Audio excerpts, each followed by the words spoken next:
Hello! Today we're going to talk about Xbox, which is about to hit the reset button.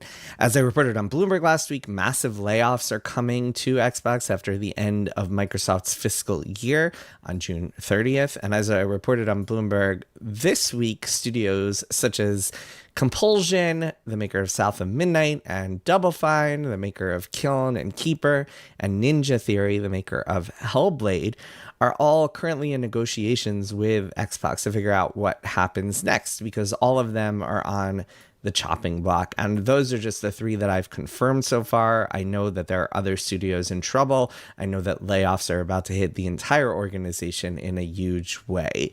Full picture isn't clear yet. We'll find out a little bit more in the days and weeks to come.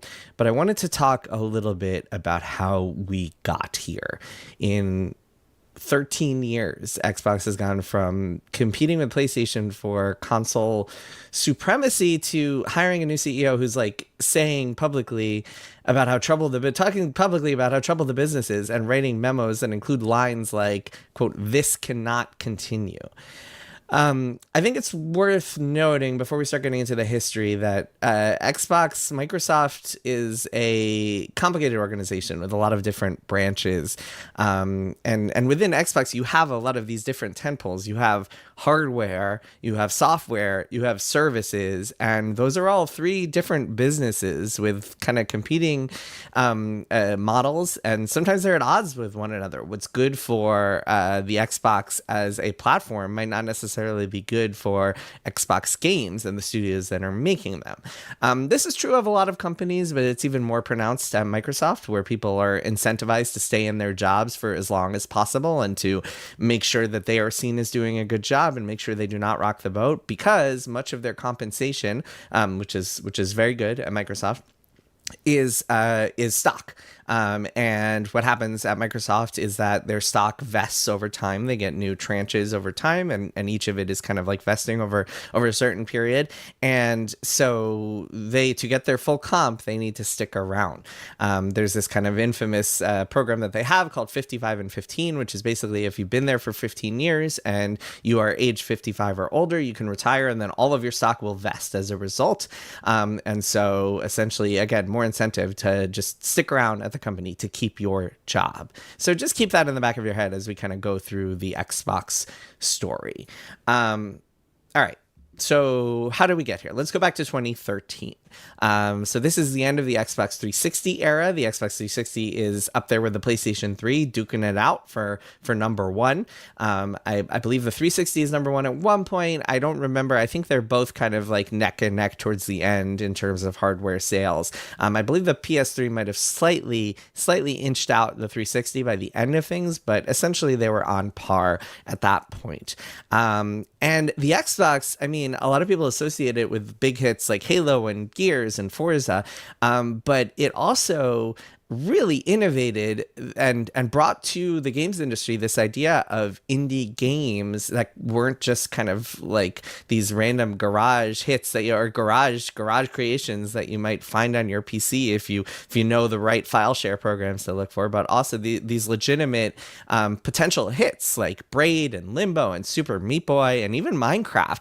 All of those games became hits in part or mostly because they were on Xbox's Xbox Live Arcade program, which allowed some of these indie games not just to be distributed to Xbox console owners, but also gave them promotion on the Xbox UI and really helped these people just kind of stand out. They got support from an internal organization within Xbox, ID at Xbox. And so worth noting here that like without Xbox in this generation, indie games would not be quite what they are today.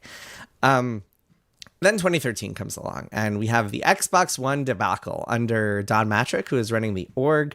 The idea of the Xbox One, the next console, was not just to be a gaming platform, but also an all-in-one entertainment machine. The messaging in their announcement in May 2013 is completely incoherent and inconsistent. You have executives contradicting each other in interviews because nobody really knows what's going on. It's bundled with Kinect. It's online only. Nobody is really clear exactly how that that works? You have to plug it into, do you have to connect it to an internet connection every once in a while, every 24 hours, or all the time? Or what does that look like? It's not clear. But one thing is clear, people hate it. People revolt. At this point, I think it's worth noting today, the idea of an online-only console is more palatable. I think more people are kind of accustomed to that notion, but back then that was not the case.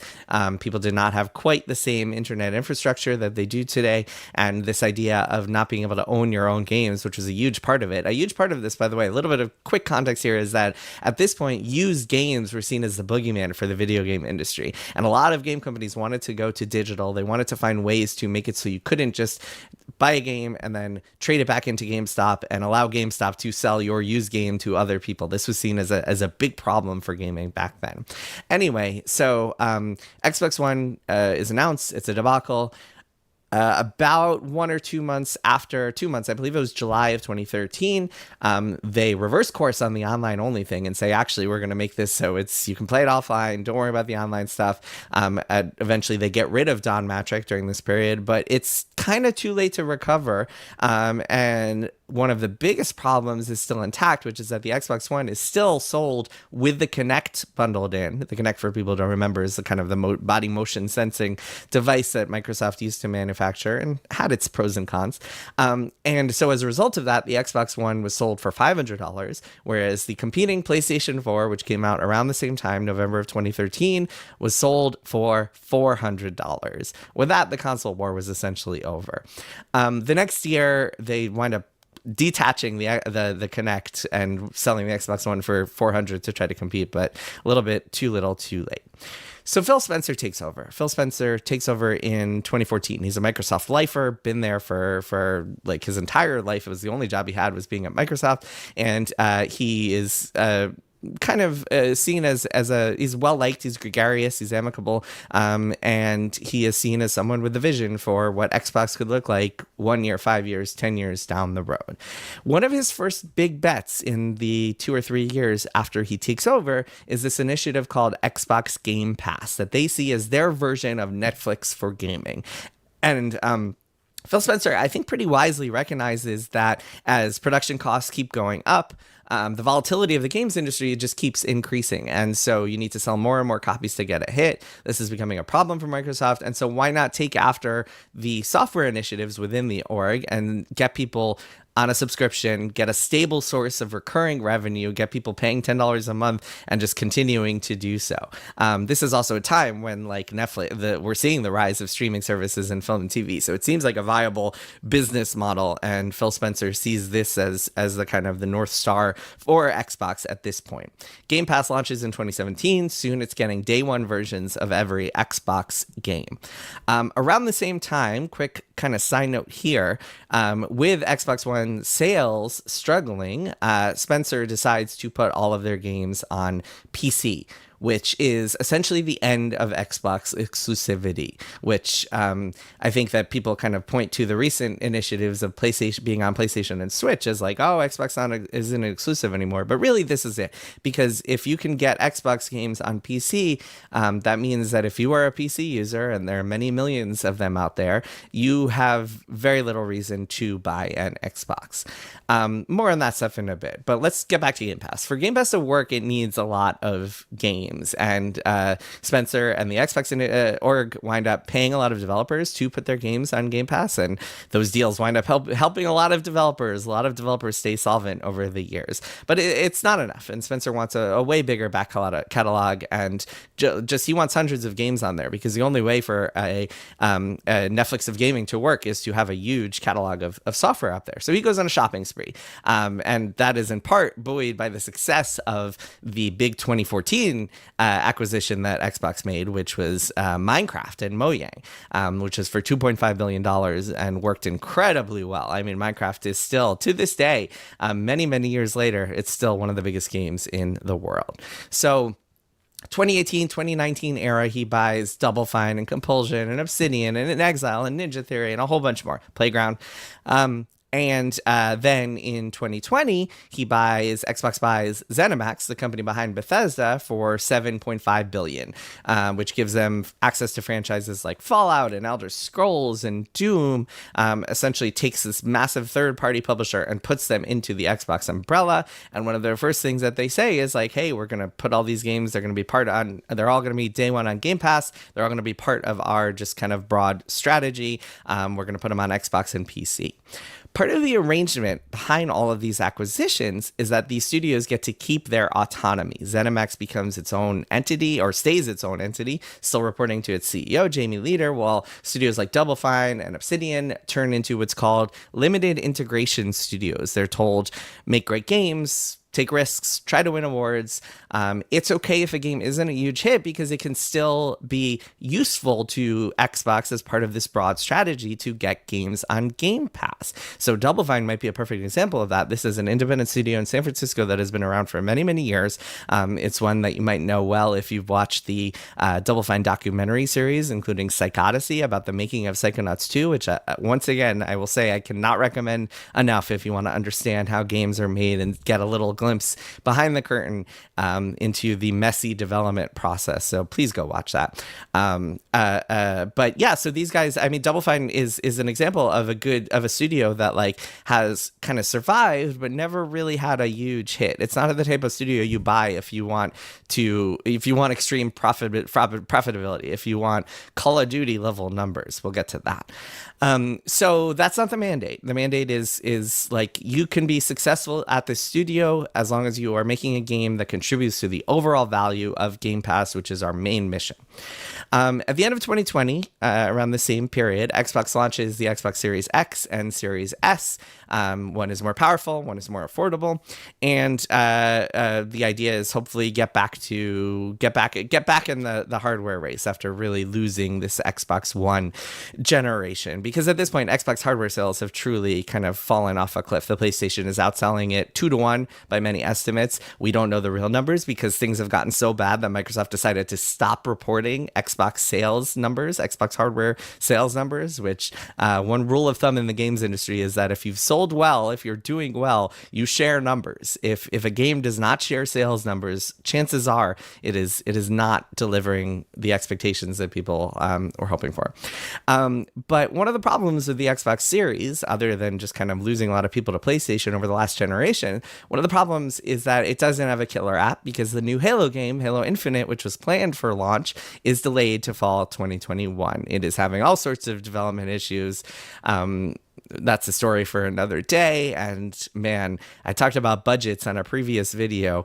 Maybe one day I'll talk a little bit about Halo Infinite and its challenges and its budget. The budget behind that game is I think larger than most people would ever even guess. That game winds up coming out in fall of 2021, and I think has a kind of strong start, but like ultimately winds up disappointing players. Again, story for another time.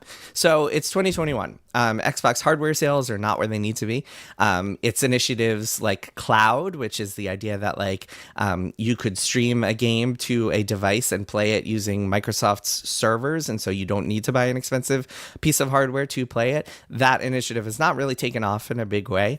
Game Pass has done fairly well, but subscriptions have kind of plateaued. There isn't a ton of growth in it. COVID has led to a lot of big gaming growth. Interest rates are at zero. A lot of crazy acquisitions going on, and Phil Spencer takes a big swing. Activision Blizzard at this point is facing a lot of turmoil. It's dealing with misconduct lawsuits and a lot of exposés written about it.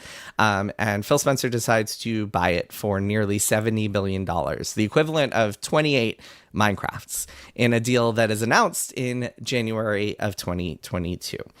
So there are a few reasons that this deal makes sense from Xbox's perspective. Call of Duty is one of the biggest franchises in the world, and it could be a huge growth driver for Game Pass. You get the new Call of Duty as day one on Game Pass every year. You get a lot of people subscribing to Game Pass for that. Blizzard isn't quite what it used to be. You can read that story in Play Nice, the book that I published a couple of years ago. But it still has killer franchises: Diablo, Overwatch, and World of Warcraft was and remains a guaranteed moneymaker. So that's always a good investment. Activision Activision Blizzard also owns King, the makers of Candy Crush, which gives Xbox a presence on mobile that it never had before. I think Xbox is looking at mobile as a growth opportunity at this point. Mobile is a really tough market to get into and to find success in, but Candy Crush is one of the games that has found success over the years. So that's a good investment. Now, I won't get into all the nitty gritty of the regulatory process, but essentially it was a very messy battle that wound up taking 18 months to close. The deal was announced in January of 2022, and it didn't close until October of 2023. And during that period of time, the climate changed quite a bit. All of that COVID growth went away and started sputtering, and it became clear that the video game industry was not going to see double-digit growth again. Roblox started exploding.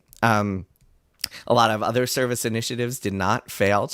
AI began to take over. ChatGPT launched in around this time that the Activision deal closed and became this sensation, this kind of cultural phenomenon. And companies, including Microsoft, were looking over and saying, how about this AI thing?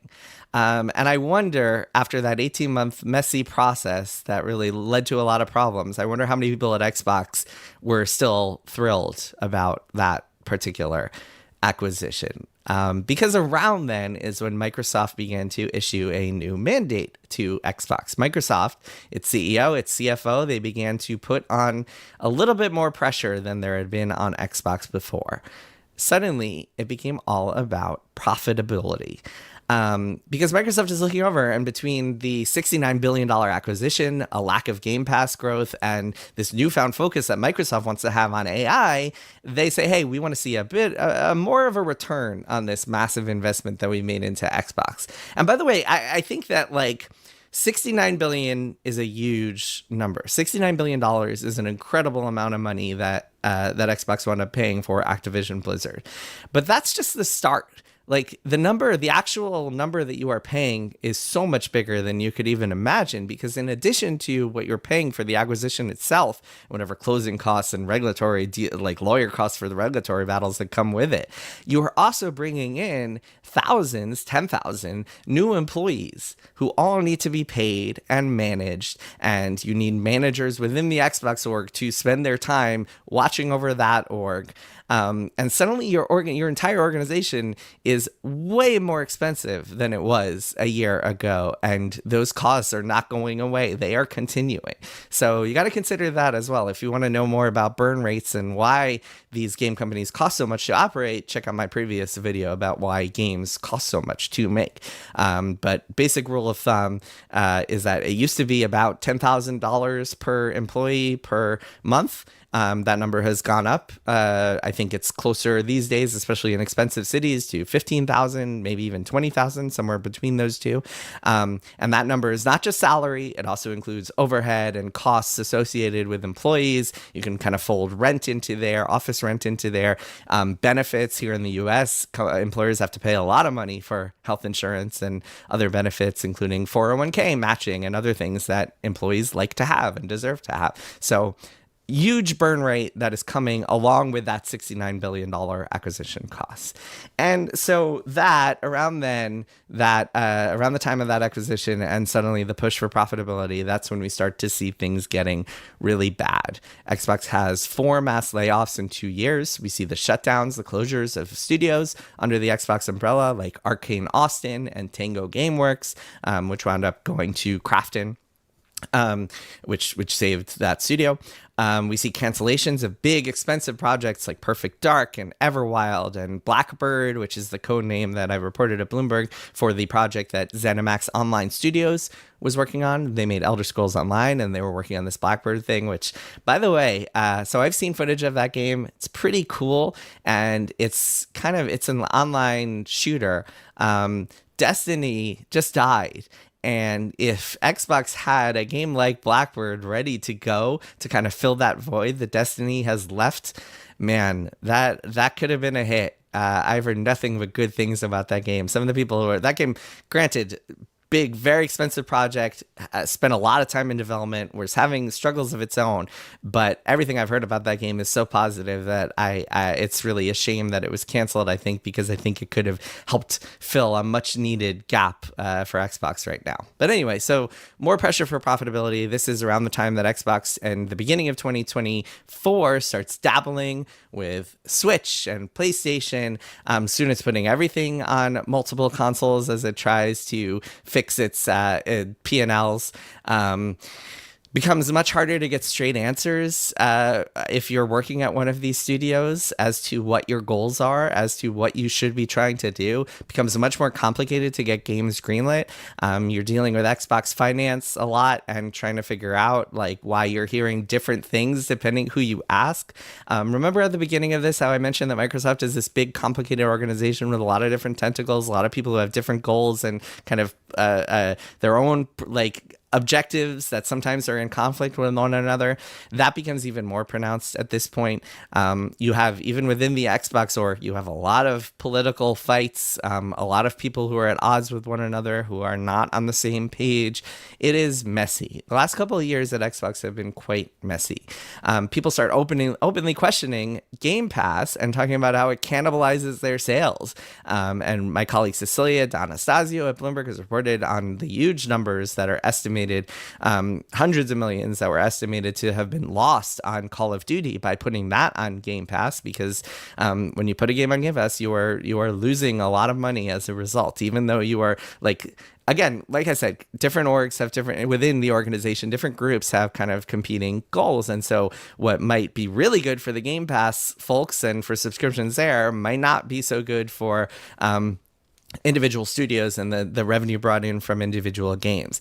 By the way, just a little quick side note is that like the way the accounting works at Xbox is that you have if you're a game studio, you have your P&L, and the org actually attributes a certain amount within that P&L as like revenue, imagined revenue essentially, for what you for like the number of hours that people are playing your game on Game Pass. I believe they call it member weighted value is the term that they use. Microsoft has a lot of funny terms. Instead of profit margin, they call it accountability margin. And the big number there was 30%, as I've reported on Bloomberg with my colleague Dina Bass. And so on your P&L, on your profit and loss sheet, you might see a number that is like, hey, here's how much you would have made, or here's how much you're getting an attribution in revenue from being on Game Pass. And people question that number, I think, because it's all just kind of funny math. So it gets a little bit messy, and again, expectations are not 100% clear. A lot of people are just kind of unhappy with the situation. People have different beliefs throughout the org as to whether Game Pass really cannibalizes sales or not. I don't think there's you can't A/B test that sort of thing, so there isn't really evidence one way or another, but I think it's, to me, the eye test, I mean, I think it's pretty obvious to me that like if a game is on Game Pass and you could buy it or you could play it just by paying $10 for a couple of months, or you could spend $70 on it, that seems like a no-brainer choice that you would just get Game Pass for a month or two instead. But I mean, this is all estimates. This is all just people kind of conjecturing. So yeah, things are bad. And then at DICE of this year, I was talking to someone in management at an Xbox studio who was like, this is paraphrased, but who was like, man, there's so much uncertainty. We don't really know like how to do proper planning as we're planning ahead for the next year, the next 2 years, the next 3 years. But like, I really trust Phil Spencer. I think he's a good leader. I think he has our backs.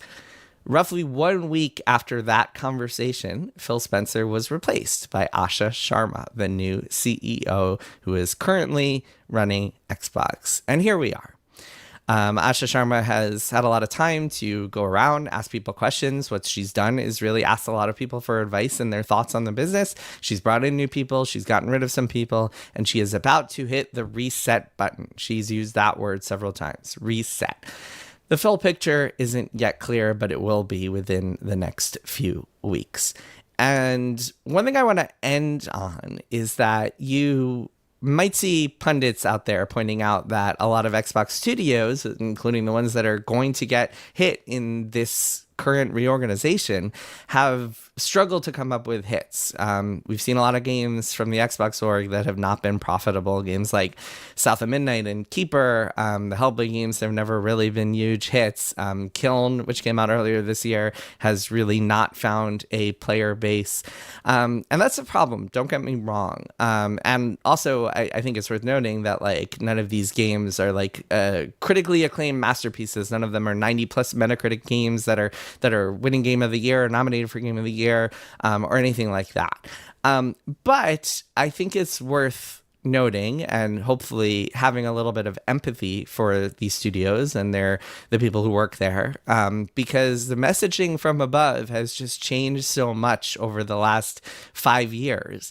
And games start development like 4 or 5 years before they actually come out. So when you start a project in 2020 or 2021 and that's under one mandate and suddenly that mandate changes 2 or 3 years later, but it's too late to change course, that can be a problem. And the messaging from above during a lot of this acquisition spending spree, when some of these projects started getting greenlit and started to enter development, the messaging was not, you must hit X amount of profitability. The messaging was, make good games, help us fill out Game Pass, try to win awards. Of course, don't lose money, break even. But like, this is not a profit play. This is kind of, Game Pass is the North Star. Don't get me wrong here. I mean, Xbox's studios, including the ones that are getting shut down, made plenty of their own mistakes and all sorts of production problems, all sorts of cost problems. I mean, there were lots of mistakes made along the way that you could point to. That's my laundry. My laundry is ready. See, I don't cut this stuff out. I record my videos raw. So hope you got that. That's a little inside baseball into the way that I work. Anyway, so a lot of these studios, trust me, they made plenty of their own mistakes, but like in a lot of ways, they're being punished today for following orders, for listening to what they were told a few years ago. And that I think is just a shame. And what's happening is going to be pretty brutal. The word bloodbath has been thrown around among people that I talk to who know what's happening. It's going to be bad. So stay tuned. I'll be reporting more as I learn more on Bloomberg about who's being affected, how big the scope is. But those 3 studios that I mentioned are just the beginning. There's going to be more. There are a lot of negotiations going on right now. One more thing is that you might see headlines right now saying, hey, Xbox is shutting down X studio. And while that's kind of true, it's not entirely true because, again, all of these studio heads are in conversations, in negotiations with Xbox at the moment.